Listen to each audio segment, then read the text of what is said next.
y'all, come on in and join us. We are off to meet a classic monster today. From Phoenix, Artisan. She's alive!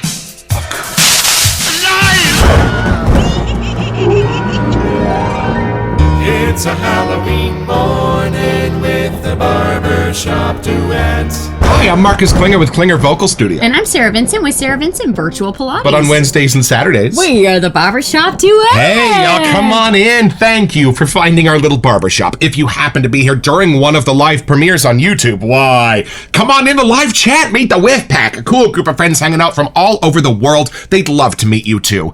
And for our mention today, Phoenix Artisan Accoutrements has released a new brush. And y'all, it is incredible. From the sales page at Phoenix Artisan Accoutrements, some releases feel so inevitable, they might as well have been written in the stars. The Moonstriker is one of them. Why? Because today, our time of launch marks exactly 123 years, October 4th, since George Méliès's La Voyage de la Lune, A Trip to the Moon, premiered in the United States. And here's the kicker. The Century Brush Company's Canal Street factory was only a 10-minute subway ride from Eden Musset's theater, where Méliès's rocket famously struck the man in the moon's eye.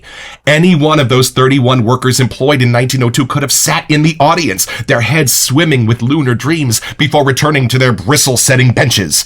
The coincidence is almost too perfect. Cinema's first fantasy unfolding just steps from the factory floor of one of shaving's forgotten artisans. Y'all, this is a clip from that famous movie, and you notice the shape of the rocket looks a little similar to the shape of this shaving brush handle. And let me tell you what, it feels incredible in my hand. It's the perfect size. It is a splay and lather machine and has rocketed its way to the top of my shaving brush favorites list. And y'all, they are so good. We each got our own. I'm not sharing.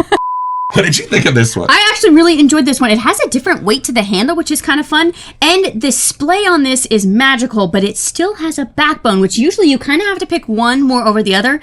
Not with this special, what's the knot called? Snickle Synth. And y'all, we've already noticed some of the brethren asking for the Snickle Synth on some of the other PAA brushes. We would not be disappointed. This might be my new favorite knot in all of the wet shaving worlds, and I've got some beautiful badger knots. I know. And what is our soap today? I think I hear the lightning outside. It's time to meet Monstroso.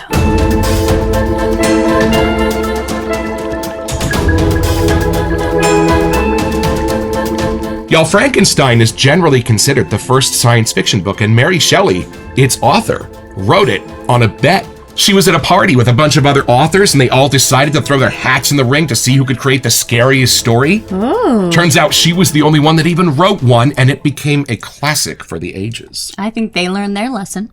All right, y'all, from the sales page at Phoenix Artisan Accoutrements. This, my friends, is probably one of the most unique vetiver-forward scents currently out there. An uninhibited blend of dirty vetiver and sweet but not too sweet organic fruitiness, almost floral and very surreal. So very familiar while at the same time so very strange. Truly a very magical concoction and monstrous scent. The root of all evil. Roots of all evil. Kinda, not really. Each bottle of Monstroso aftershave cologne contains real root clippings of the Haitian vetiver plant that not only add a thematic paranormal element, but also, in time, a depth to the aftershave through the slow tincturing process set at a steady rate by the addition of vetiver hydrosol. The root is first soaked in the hydrosol to swell up and reconstitute or reanimate the root so that when added to the alcohol, it may better penetrate the cellular tissue and absorb more of the aroma. And again, it looks super cool. This rather odd combination of festive scents are some of my most favorite to work with.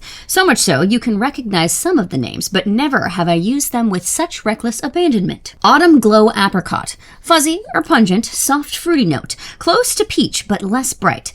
The pit also contributes a light, bitter, almost almond scent reminiscent of amaretto liqueur. Moro Blood Orange. The Moro is the most colorful of the blood oranges, with a deep red flesh and a rind with a bright red blush. It is from this rind that the hydrosol used in our splash is derived. The aroma is much more intense and present than a standard or bitter orange hydrosol, very distinct with almost berry-type notes. Haitian vetiver, deep, dirty, slightly sweet and resinous, with pronounced earth and root notes, with light smoky undertones. Festive skin food. Aside from our usual cast of face-saving ingredients, we also thought we'd include pumpkin seed oil once again. It's true. And though it seems fitting, we were also encouraged by customer requests. Many folks noticed the excellent post-shave feel it lended to Blue Sawen and begged we use more of it more often.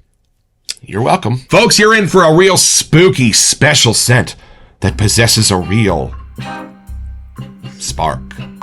And y'all, that box is starting to move on its own. I think it's time we open it up.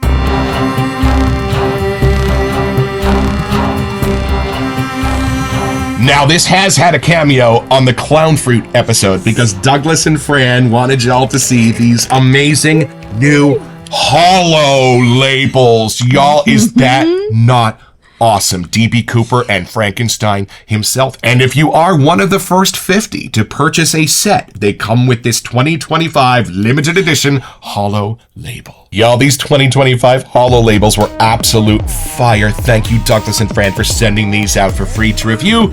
And it's time for a monstrous first impression.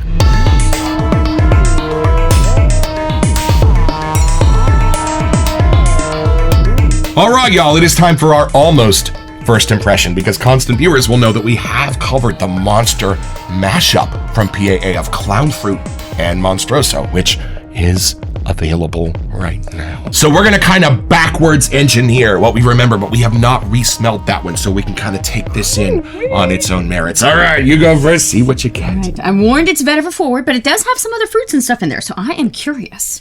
Let's see. Same kind of color pour that we normally get. All right, Halloween fun. Here we go. What are you getting? It's not as scary as I thought it would be. I think there's part of vetiver that's more familiar than we realize. Like, it is in more things. It's just not as forward as it is here. Like, you kind of got your magnifying glass and you get a lot more of the vetiver hit of the whiff. Nice. I kind of assumed vetiver was much more like the grass dirt side for some reason, like more of that dirtiness, but it's not. It's actually a cleaner side to the grassiness. And putting it next to the fruit here really rounds out where sometimes I feel like vetiver can get a little more pokey or in your face. Right. The fruitiness kind of helps pull that side of it back in a nice, fun way. I don't know if I would have known right away what type of fruit or anything that's in here, but I could tell that there was something more inviting. And then as the whiff got longer, I swear I was smelling like just neon green. So it's very fitting that it's kind of going into the Frankenstein vibes, because I did picture that color green in my mind. It's fun to associate it with this for Halloween. I think after smelling the mashup, in my mind, I was picturing much more of just vetiver. I didn't realize that there were other fun things happening in here. Like the clown fruit kind of stole the fruitiness into that side the way I interpreted. So I really thought this was going to be straight up grass. And I like that it's not, because this is much more appealing. Like, it has a friendly side to it. It doesn't go as citrusy as I thought it might. Like, I thought limes or other stuff that would kind of help, or like an apple or something. But I'm glad we read through the scent notes first, because that stone fruit side and the blood orange makes a lot more sense, because it adds a sweeter, kind of calmer edge to this. There is a little off-kilterness at the end of the whiff that adds the spookiness, where it's just kind of like, okay, am I at like a graveyard or something with all this grass everywhere? Like, I don't know in your normal life where you would just get a full vetiver whiff, because it's not fresh lawn. It's a little different. There's something about it.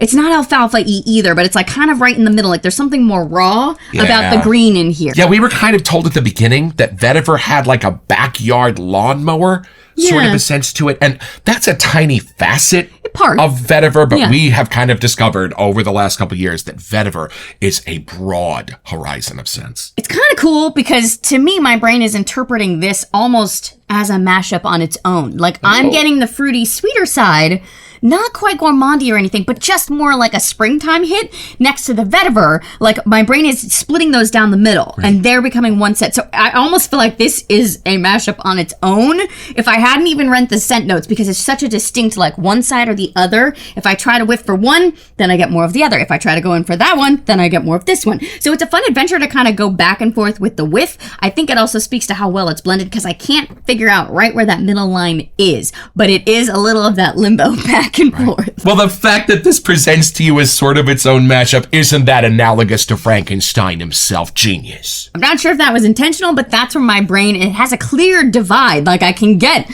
full vetiver whiff if I want to, or I can jump in with more, like, leading me in with the stone fruit, kind of like a candied honey. It must be the blood orangey thing that's coming through, because it is more that candy deeper side of it than I was expecting. So you can tell as you whiff. It's kind of fun to have a shorter list of scent notes that you really can just identify with each one and how they're interacting. Well, it makes sense because Dr. Frankenstein did have a deep affection for his creation. So it may not just be the green in here. You might be sensing a little bit of the heart of the doctor in this creation.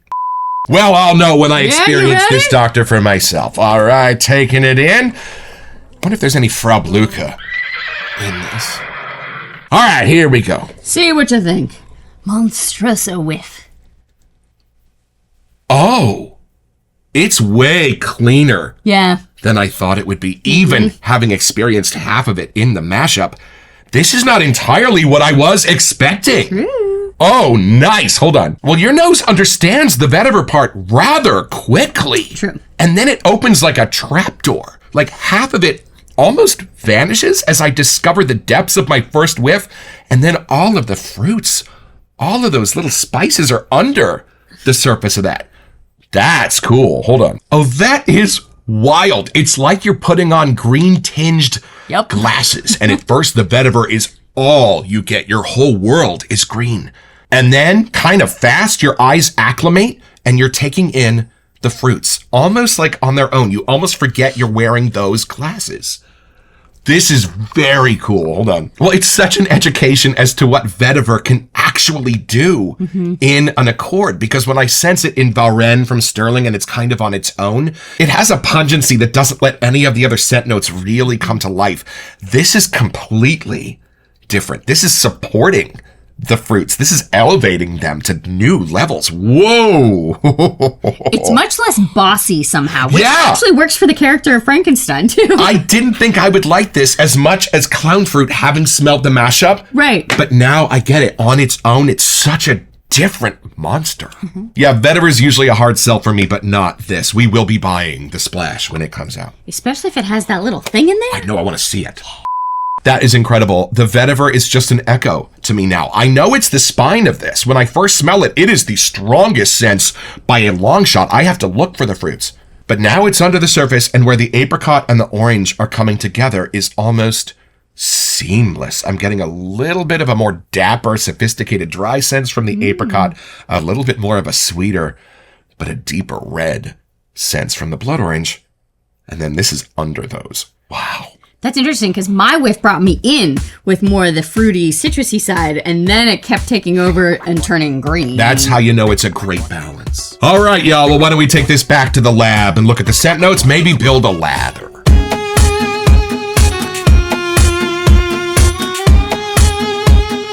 All right, y'all. Back to the sales page at Phoenix Artisan Accoutrements. Douglas and Fran have a talent for a 3 scent note. So Big Shaves East, tobacco, frangipani, apricot, amazing in a perfect balance. And I love how they are keeping all 3 of these juggling pins in the air for this act. Now, are you able to separate the blood orange and the apricot? Because my nose blends them together so seamlessly, I can't pull them apart. Let's see. Okay, the blood orange is there, but I think it's a little quieter than the apricot. Oh, so I think that's why you're kind of sensing them together. It's there, but the blood orange is the quieter of the two. He even referenced the scent of the pit. Yes. Of the apricot. Which that's why I think it doesn't turn, like visually I see colors a lot of the time. It doesn't turn orange. If anything, I get like a tan kind of color mixing with the vetiver. So maybe that's what's kind of happening. And I am surprised by the vetiver. It's a lighter, gentler vetiver than we've experienced, which is kind of funny. I thought this monster would be like super bossy in the vetiver department, but it's not. It's gentle. It's like the scene with the little girl or the blind man. I think I also associate a lot more of the oak moss scent with vetiver, because usually they're used together to get that outdoorsy kind of thing.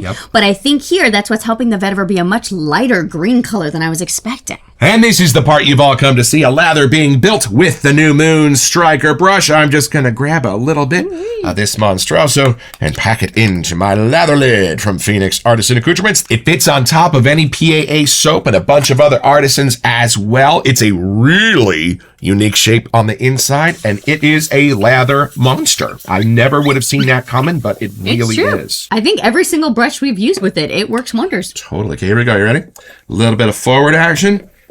Backwards. Just start loading that soap up onto the brush. I'm letting most of the water hang out at the bottom while I build a paste. I don't want anything frothy or foamy. I just want to transfer the soap onto the bristles. Something about the shape of these divots and the way it holds the soap, just perfect for a traveling companion.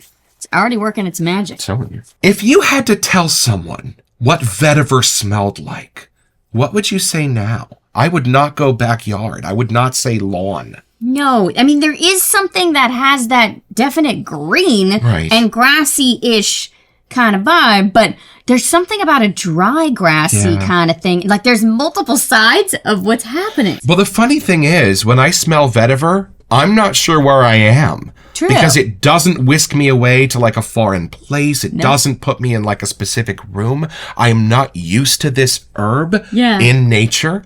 So it kind of puts me halfway between indoors and outdoors because I can tell how this is a beautiful scent to have on your shoulder. But it also kind of has that vague, je ne sais quoi, outdoorsy sense to it of fresh air, but natural fresh air. Like I almost picture like in our treehouse or something. Like it's not completely grass. There's something else Leaves, outdoorsy. Bark, something else in here. I also find it interesting that they didn't use anything floral. A lot of the times, I feel like that's the other buddy that goes with vetiver. And it's almost floral on its own. I mean, that would almost be redundant. I think the thing that the fruits are doing is bringing out a bit of the floral sense of the vetiver, and it's beautiful. Sometimes you talk about like the stem of a rose or something. Like it kind of is a cross between that kind of green color to me too. See, that has a bitterness to it that vetiver doesn't. And this is something you will only find here on the Barbershop Duet. This is the Frankenstein Was the Name of the Doctor with on 3, 1, 2. Yeah. Okay, I know we had a little bit of warning as to what that would smell like from the mashup, but you know what's funny? I totally get it. That's totally what's in this, but this did not help me out much at all in what to expect from Monstroso. This is way more beautiful. This is way lighter. This is way, friendlier than I thought it would be. I'm loving this. Maybe it's the clown's fault that made that a little scarier. And y'all, before this turns into actual butter, we thought you might like to see what it looks like when it coats and covers the money maker. And hold on. Now that we're using this brush, look at this. Look at display from this thing. Are you kidding me? Gorgeous. Feels so good. But it has a good enough backbone that it really gets into all of those little nooks and crannies where some of the other ones are a little softer, but they have the splay. Gets around every hair. Yeah, it's really helping round out that edge of the vetiver that normally makes me go a little, it doesn't have that here. And the vetiver is wide. I am still discovering all of its mysteries. I like that they said that it was the autumn side of the apricot. Right. Because there is something that isn't screaming necessarily springtime or summer or anything else. Like it is colder in the air, if that makes sense. I really thought this would just kind of be one that I appreciate, that I reference, that I keep on the shelf and smell once in a while for fun. I'm using the heck out of this. This is awesome. Yeah, because again, most of our Halloween stuff are darker or are more candied or are more evening-ish. This has kind of like a start your day vibe with it. The most friendly vetiver I could imagine, which is a little ironic. And y'all, like D.B. Cooper himself, why don't we bail out of this plane and take this a little bit deeper?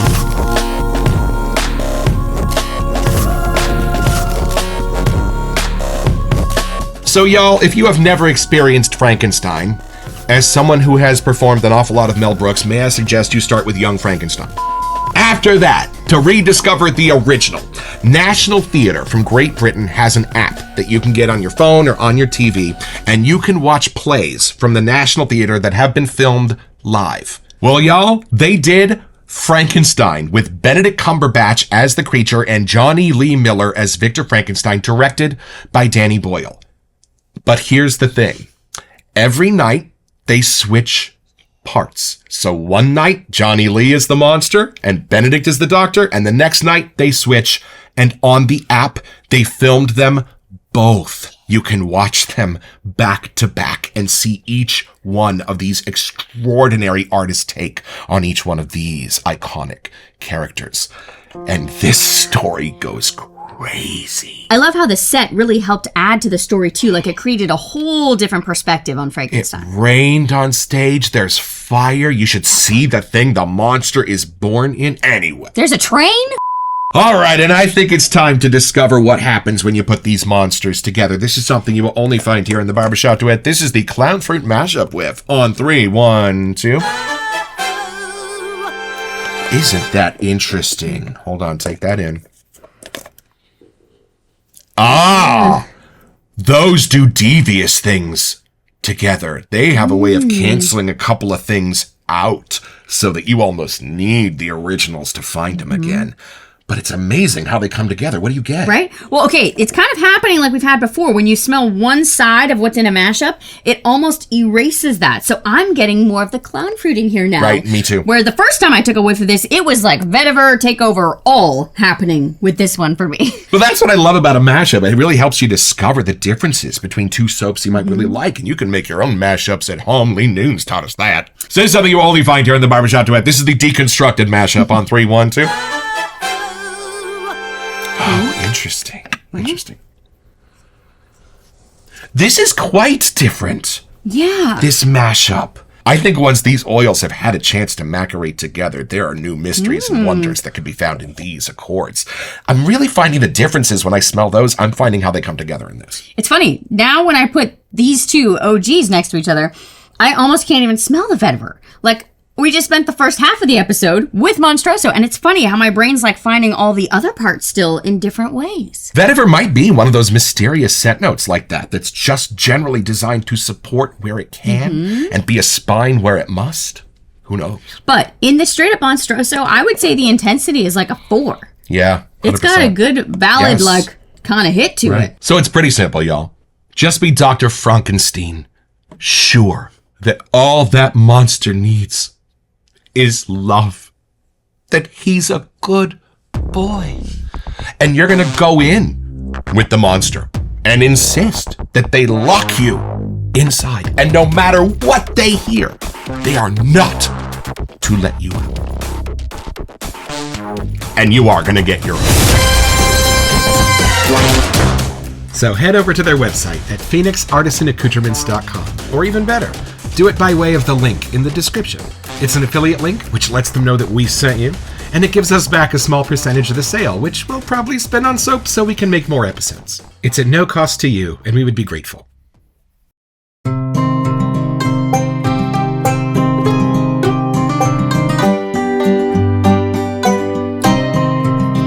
Well, I've had my shave, y'all, with Monstroso, and I'm happy to report that there is nothing spooky or squinchy or scary about this for me at all. This is a beautiful, put-together, rugged, outdoor guy who's not afraid to bring that fabulous outside sense into a boardroom when he needs to. A clean, crisp autumn scent that I am loving exploring, and in one of the absolute best bases in all the business.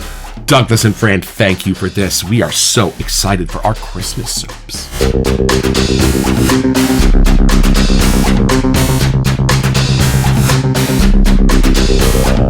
Welcome to Messages. So for our October giveaway, we wanted to give you a chance to get $25 to Happy Chap Shave. Yeah, also you can be a happy chap, and all you have to do is send us an email here to WeSentYou at thebarbershopduet.com so we can get back to you. It's the only way we communicate about our giveaways, and then check back here on our first November episode to see if you are our lucky winner. Best of luck.